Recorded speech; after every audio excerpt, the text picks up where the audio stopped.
Hi everybody, welcome back to The Morning Rant, this weekly show in which I talk about my life as a TV commercial director and a software developer for TV commercial directors.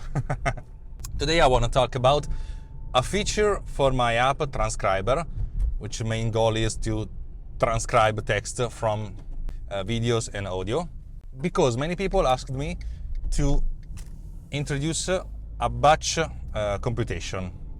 So let's say you have 10 videos, you want to add the transcription, you drag the 10 videos onto Transcriber, and then the transcription is done automatically, okay? A single customer say to me, I have hundreds of videos I need to transcribe. Please add a batch transcription feature. And then I say to myself, oh, this is huge. Because when I started developing a Transcriber, I didn't want to do a minimal viable product, because Transcriber wasn't the first app using OpenAI large Whisper model. OpenAI are the people behind the ChatGPT, and Whisper model is their open source model for transcription. You give to this model a series of samples from a video source or an audio source, and then it outputs a text. And if you provide the source language, it can be more accurate. It is an open source model. A lot of apps are using it. And when I started thinking about Transcriber, I didn't want a minimal viable product, because there were a lot of minimal viable products on the horizon, on the market. I wanted something quite different that can be more robust and more thick in sense of a very big link in the chain of the workflow. So you have a lot of text features, search and replace, you can see the subtitles while playing.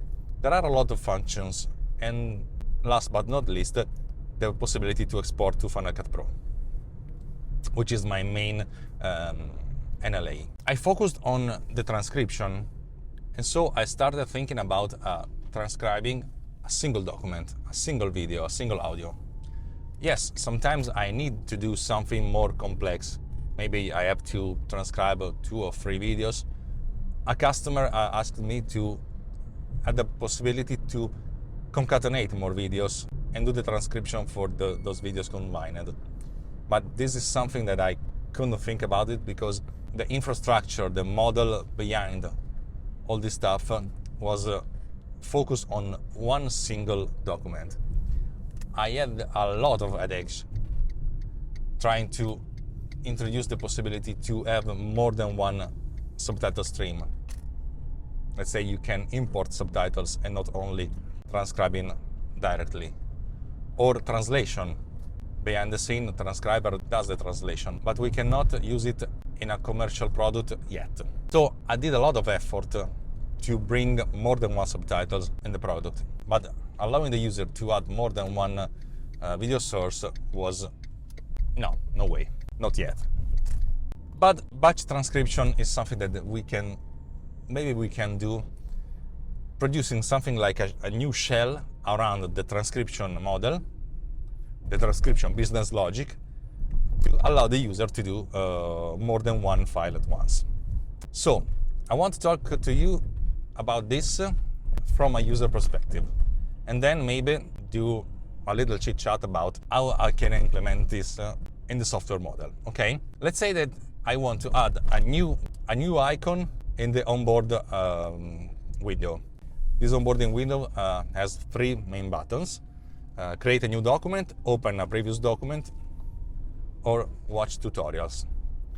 If you didn't register the application, if you didn't buy the application, there's another button with a try/buy unlock. And if it's the first time you launch the application, up above there's another area in which the application says to you that is downloading the model, which is a 3 GB inside. And so I didn't want to add it directly in the installer, because 3 GB are a lot of space. And then if you have an incremental update, you just have to download the application, which is something like 50 megabytes and not the entire model. Let's say that I want to add a new button that can allows you to batch transcode something, batch transcribe. And so a new window will appear in which you can drag files, multiple files, or even folders, and so all the media files in these folders can be added. And maybe you can filter this by name or by nature of the file format. Let's say, let's accept only audio files or only video files or both, and the list go on. And then you can have a common setting for transcription. Let's say I want to transcribe everything starting from Chinese language, English language, German language, Italian. And then you can have settings for how to do the output, the format, SRT format, ITT, just the text, the synced text, the FCP XML to export to Final Cut Pro, and so on. But then I started thinking about, okay, this thing can be easily done because I have all the infrastructure, all the frameworks to do this. The file location of the source, then you can do the transcription, and then save this transcription to a certain location. But this is a waste of energy, because Transcriber is cool because it does not only do transcription, but it creates a session document which then you can later use to refine the transcription. You can add subtitles, add something else. You can do search and replace. You can fix timing. You can do a lot of stuff with the transcribed text. And so I said to myself, you cannot do only the transcription and then forget all the efforts of the energy that was spent in the transcription. You do the transcription, you create a new document, you save this document, and then also export the subtitles or the titles or the text in the desired format. And so you have to choose two stuff: where to put those files and how to name them. Let's say you have a video which name is corporatevideo.mp4, okay? So you have to create two files: corporatevideo.transcribe, which is the session document of Transcriber, and then corporatevideo.srt if you want to export this in SRT format. But this is not enough, because I developed a very powerful application. I think my masterpiece is Altimedia Converter. It's a converter app that handles video, audio, images, PDFs, and do a lot of stuff with transcoding and transformation of data and media. And for the export part of this application, I did a lot of stuff that can customize a lot the naming and the location of the output. And so I will introduce all this kind of stuff, adding, let's say, a prefix or a suffix to the name, or saving them in a subfolder, in a certain subfolder, adding the date, all this kind of stuff, because I want to customize as much as possible the output. In this way, this batch feature can be adapted for as many users as I can. And then, after filtering and after deciding which files to go in the batch list and does not, you have a batch transcriber button you can press, and then one by one the files are transcribed.